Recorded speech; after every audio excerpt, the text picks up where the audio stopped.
ఏమో తండ్రులేమో అంటే రాగానే మోకరించి ప్రార్థన చేసేవారు. ఇలా నాలా కార్పెంట్ వేసుకొని కింద కూర్చొని ప్రార్థన చేసేవారు, పాటలు పాడేవారు, అర్థం చేసేవారు. ఎవరు? తండ్రులు. అర్థమవుతుందా? వాళ్ళ కడుపున పుట్టిన పిల్లలు ఏమైపోయారు అంటే పాస్టర్ల కొడుకు ఏమైపోయాడు? పాస్టర్ అయిపోయాడు. ఇప్పుడు ఏంటి తెలుసా? మోకరించి అనుభవం ఉండదు అయ్యగారికి.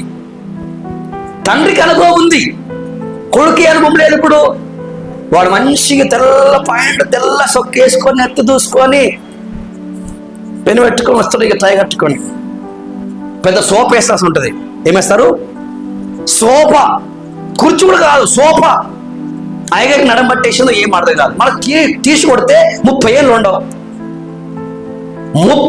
30 సంవత్సరాలు లేనివాడు, నశించిపోతున్న ఒక ఆత్మకు రక్షణ శుభం చెప్పని వాడు